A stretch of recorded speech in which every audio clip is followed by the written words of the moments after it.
Hi friends, இப்போ நம்ம சிறகடிக்க ஆசை பார்க்க போகிற சிறகடிக்க ஆசையில் வந்துட்டு நம்ம ரோஹிணி கொடுத்த வேலையை முடிக்கணுங்கிறதுக்காக நம்ம வித்யா இருக்காங்களே வேக வேகமாக விறுவிறுப்பாக நடந்து வந்துட்டுருக்காங்க.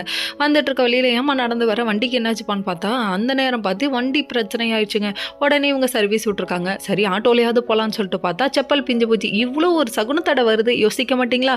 ஃபோனு போகக்கூடாதுன்றது அந்த கடவுளோட விருப்பம். ஏன்னா எப்படி உப்பு தின்னவன் தண்ணி குடிச்சு தான் ஆகணும்னு சொல்லுவாங்களே, அந்த மாதிரி தப்பு செஞ்சவன் தண்டனை அனுபவிச்சு தான் ஆகணும். அது யாராக இருந்தால் என்ன மாட்டி தான் ஆகணும். அதுக்காகவே வெயிட் பண்ணுறாங்கன்னு நினைக்கிறேன்.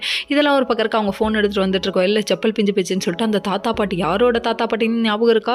நம்ம முத்துவும் மீனாவும் சேர்ந்து வந்து கொடுப்பாங்களே அந்த தாத்தா பாட்டி. அவங்க கடைக்கு வந்து கொடுக்க கடைசியில் பார்த்தா தச்சுட்டு போகிற வழியில் ஆட்டோ ஏற வழியில் ஃபோனை மிஸ் பண்ணி வச்சுங்க இந்த பொண்ணு. முத்துவோட ஃபோன் கீழே விழுவ இதை பார்த்துட்டு அந்த ஃபோன் எடுத்துகிட்டு வந்து இவங்க வச்சுருக்காங்க. இந்த ஃபோன் அங்கே சுற்றி இங்கே சுற்றி இது எப்படி இருக்குது தெரியுமா?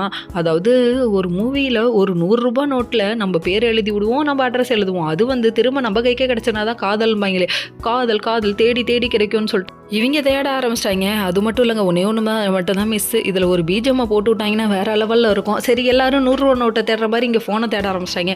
இதெல்லாம் ஒரு பக்கம் இருக்க, நம்ம மீனா ஒரு பக்கம் வந்துட்டு மேரேஜ் ஹாலுக்கு டெக்கரேட் பண்ணுறதுனால அங்கே போய் கேட்டுட்ருக்காங்க. கேட்டுட்ருக்கும் போது திரும்பி வரும்போது பார்த்தா அம்மா பூச்சாண்டி, அதாவது அந்த ஃபாலோ பண்ண பையன் பக்கத்தில் வந்து நின்னே உங்களுக்கு பயமே இல்லை, என்னடா லுக்கு அப்படின்னு சொல்லிட்டு டெரராக பார்த்துட்ருக்காங்க. இவன் லூஸா அப்படிங்கிறாங்க.